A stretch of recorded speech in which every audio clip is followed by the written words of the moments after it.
ये है क्लास 8 की ज्योग्राफी के 40 इंपॉर्टेंट क्वेश्चंस जो कि रिपीटेडली कम्पिटिटिव एग्जाम में पूछे गए हैं। तो रिन्यूएबल रिसोर्सेज जो है एनर्जी के में है विंड एनर्जी और solar energy.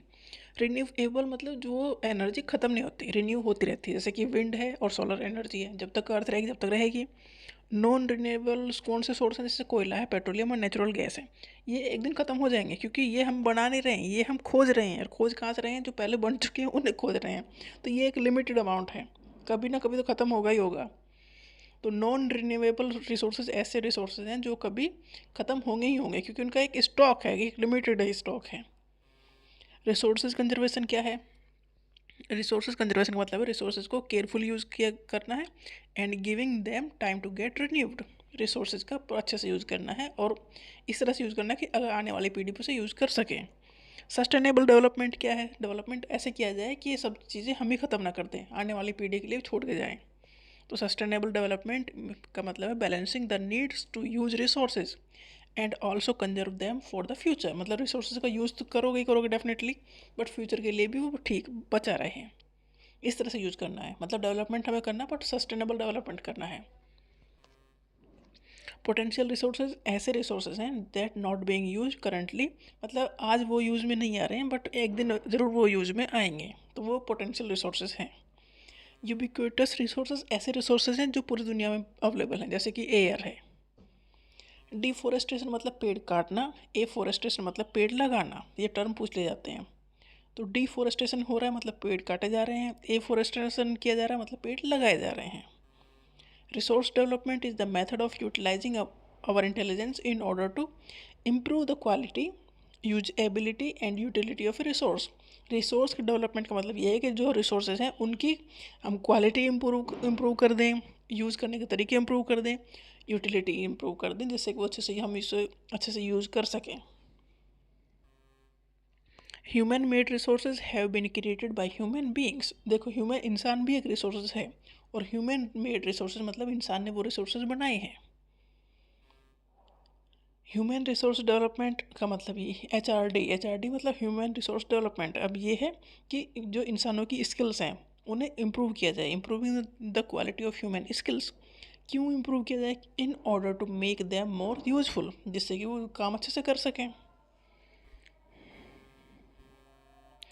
Rain water harvesting क्या है? रेन वाटर हार्वेस्टिंग का मतलब ये है कि जो बारिश हो रही है, जैसे छतों पर पानी है, वो पाइप नीचे जाता है तो वो पाइप किसी कुआं में हम डाल दें तो वो रेन का जो वाटर हमने कलेक्ट कर लिया फ्यूचर यूज के लिए, तो इसे कहते हैं रेन वाटर हार्वेस्टिंग।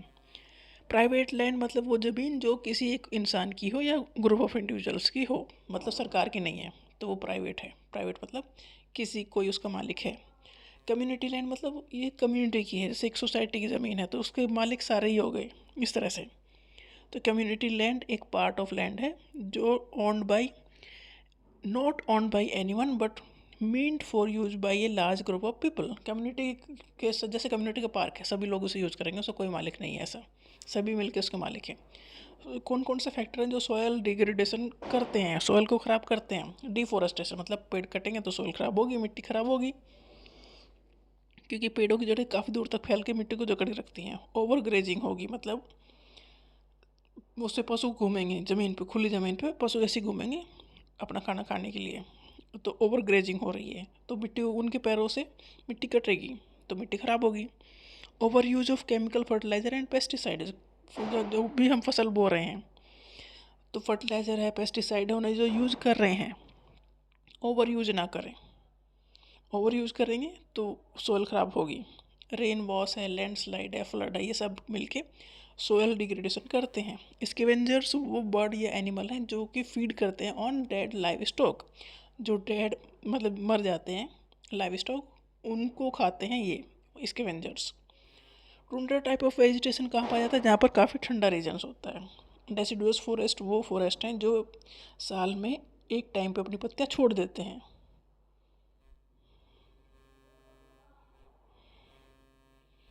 मल्चिंग क्या है? मल्चिंग जैसे दो प्लांट्स के बीच मल्चिंग क्या है? मल्चिंग एक प्रोसेस है कवरिंग द बेयर ग्राउंड, जो खाली पड़ी ज़मीन है उसे कवर करने के लिए जो प्लांट्स के बीच में ज़मीन खाली रहती है ना, उसे ढक दिया जाता है बाई ऑर्गेनिक मैटर, जैसे कि स्ट्रॉ है। जैसे हल्के छोटे छोटे जो अपने प्लांट पौधे हैं वो कट गए हैं, फिर उन्हें ढक दिया जाता है, मतलब उनकी वजह से उन्हें उनकी हेल्प से ढक दिया जाता है। जैसे धान है, धान हमने निकाल लिया तो बस बाकी जो बच जाता है उसे फिर जो प्लांट्स के बीच बड़े बड़े प्लांट्स हैं उनके बीच में फैला दिया जाता है, जिससे कि ह्यूमिडिटी मेंटेन रहे। इंटरक्रॉपिंग क्या है? डिफरेंट क्रॉप्स ग्रो की जाती हैं अल्टरनेट रॉज में, तो ये है इंटरक्रॉपिंग। शेल्टर बेल्ट क्या है? ट्रीज़ की रो लगाए जाते हैं टू चेक विंड मूवमेंट, हवा के मूवमेंट को रोकने के लिए ट्रीज, कई सारे ट्री एक ही लाइन में लगा दिए जाते हैं, तो इसे कहते हैं शेल्टर बेल्ट। माइनिंग क्या है? The process of taking out minerals from rock buried under the earth surface। Mining का मतलब है हम मिनरल्स को निकाल रहे हैं।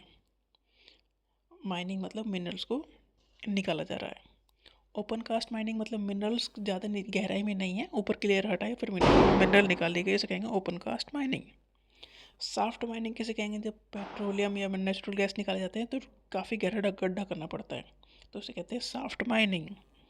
क्वेरिंग क्या है? क्वेरिंग है जिसमें मिनरल्स जो सरफेस पे ही हैं, जैसे कोयला है सरफेस पे ही है तो वहाँ से निकाल लिया, जैसे उसे कहेंगे क्वेरिंग।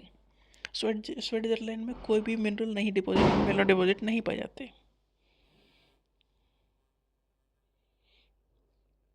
मिनरल फ्यूल जैसे कि कोयला है, पेट्रोलियम है, ये कौन सी चट्टानों पाए जाते हैं? सेडिमेंट्री रॉक में। Sedimentary rock layer by layer बनती है, तो जो लिविंग बींग उनमें दब गए हैं, प्लांट पौधे सब दब गए हैं, तो वो सेडिमेंट्री रॉक है, तो उनमें पाए जाते हैं कोयला एंड पेट्रोलियम। चाइना और इंडिया लार्ज डिपॉजिट रखते हैं किसका? आयरन ओर का। चाइना, मलेशिया, इंडोनेशिया, इनके पास क्या है? टिन, लीडिंग प्रोड्यूसर वर्ल्ड में टिन के।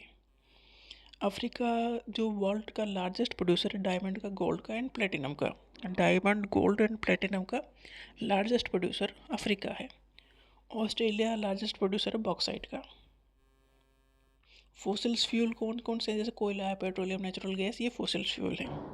कोल प्रोड्यूसर कौन कौन से हैं? चाइना, यूएसए, जर्मनी, रसिया, फ्रांस, साउथ अफ्रीका, ये लीडिंग कोल प्रोड्यूसर हैं वर्ल्ड में।